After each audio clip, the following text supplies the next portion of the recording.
Hello guys, welcome back muli sa aking channel. Magbibigay lang pa ako ng tip o kaalaman base lang po sa aking experience.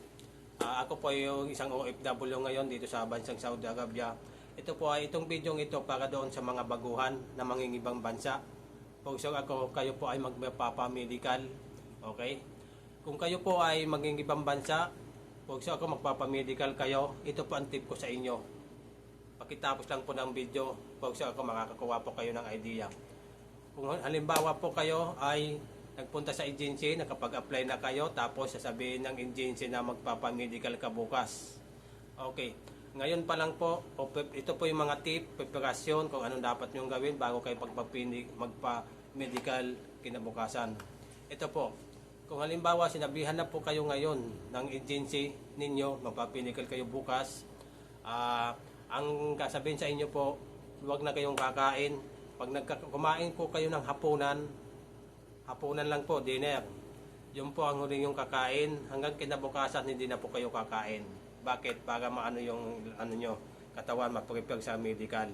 Ngayon po, kung kakain kayo ng maaga, o mas magano kumain kayo mga alas 7, 8, kinabukasan po, di na kayo kakain. Ang dapat nyo po lang pong gawin ay uminom ng sterilized na gatas, bear brand. May bibili po, bumibili dyan po, bumibili ako dyan sa mga tindahan. Kung sa akin pumibilan yung mercury drug, doon ko kadalasan bumibili ng mga sterilized na gatas. Yun po ang dapat nyo, inumin nyo, yung tamang laki lang po. Tamang laki. Huwag namin maliit. Yung tamang laki yung alam yung sasapat doon sa inyong katawan. Ngayon po, pangalawa po, kung nainom nyo po yun, siyempre mag-aaning katawan nyo. Kasi ang purpose po ng gatas para umanisyon sa dugo nyo humalo, maging puti po yung gatas. Tapos ngayon, mas better kung mas maraming gatas mainom nyo, mas tamang laki. Ngayon po, after ng ilang oras po, umaga kayo uminom noon, tapos magliligo kayo, magpiprepare kayo, maliligo. Ngayon po, pangalawa pong tip, uminom po kayo ng ketchup. Sa iyon po, makadabis yun. Ang purpose naman ng ketchup, kung anong mayroon sa katawan ninyo, matatakpan po niya. Kung halimbawa nag-aalangan kayo, natatakot kayo sa inyong medical, baka hindi kayo ma-fit to work, ito po ang gawin nyo. Uminom po kayo ng gatas, yun, hahalo sa dugo nyo yun.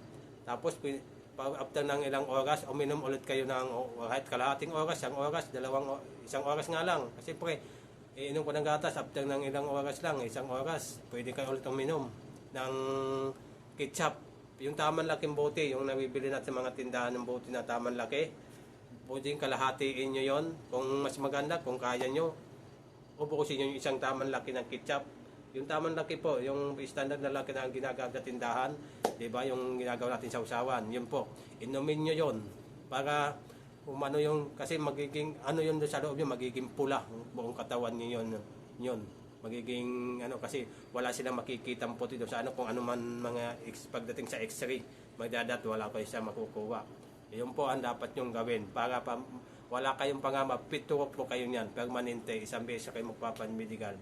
Ito po, plus po, para kayo maging madali naman, pagdating sa medical po, para maging madali naman kayo pagpapamedical ninyo.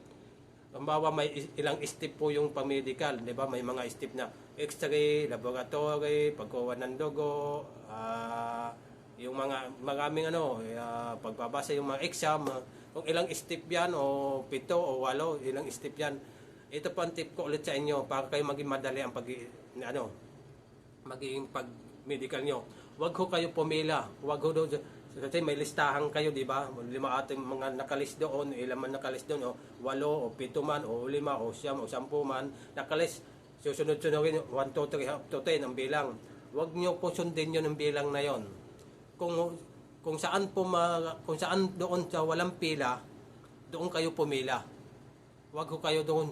Halimbawa, number 1, x-ray, uunahin number 1. Kahit mahabang pila, pipila kayo, magtsatsaga kayong pumila.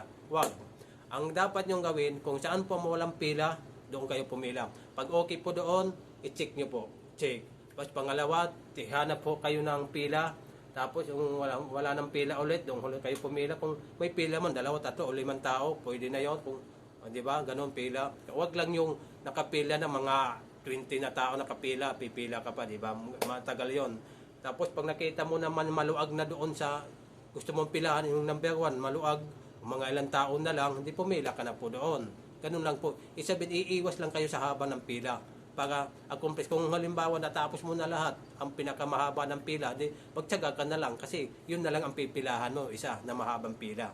Di ba? Pag ganun lang po, paiba-iba. Kung halimbawa nakapila kayo sa number 10, o 10, walang tao, tapos punta ulit sa number 5, sa step 5, bilang sa nasa list mo, o kaya punta ka sa 8, o kaya sa 3, o kaya sa 4, o kaya sa 6, ganun po. Huwag niyong sunod-sunodin yan. Pag sinunod-sunod niyo po yan, matatagalan po kayo. Sayang po yung oras sa ibang area. Buti sana kung buti sana kasi ang iba naman, dito na ako sa mahabang pila, di ba? Ito lang naman mahabang pila, mga susunod na maikli na lang yan. Yun ang hindi mo alam kasi magsasabay-sabay kayo sa mahabang pila tapos pupunta kayo sa kabilang step na pangalawang list. Di ba? Kailangan, kahit saan po kayong pumila, pwede po yan. Yan po ang base lang po sa aking experience. Kasi na ilang beses na po ako nakapag-medical. Yun po. Sana po nakapulot kayo sa itong aking video. Nakapulot sana kayo ng idea o nakuha kayo ng magandang expiration o preparasyon para sa inyong medical, sa inyong medical, tapos para kayo po ay maging fit to work.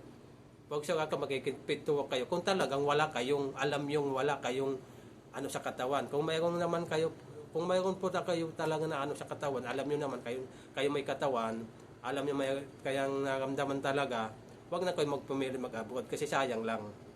Pero kung sasabihin nyo lang yung mayroon kayong ano sa katawan, yung may sinasabing dat, o ano man yan, o kaya, kasi ang purpose po ng ketchup, yung tatakpan ng buong katawan mo, magiging pulan loob nyo eh. Tapos yung gatas na magkakalas sa dugo, magiging ano yun, halo. Kailangan po, yun ang sundin yung pag sinabi ng medical, hindi yung iinom po kayo kasi ang alak po, bago mawala po yan, 24 hours bago mawala. Sayang naman po yung pagpunta sa agency pag-apply na hindi kayo makapag-medical kayo kinabukasan, may uusog naman kinabukasan ulit. Pag magpapamedical, paso lang, hindi ka sumunod doon sa oras na yung pagpamedical mo kinabukasan. Pwede ka mag-medical sa ibang araw na naman. Hindi sayang yung oras mo pag-apply, di ba? Kaya, kung bago ka po sa aking channel, thank you for watching. Kaya paki-like na lang po, paki-share, paki-subscribe na rin para makatulong tayo sa ating mga kapwa Pilipino o kapwa OFW. Thank you for watching.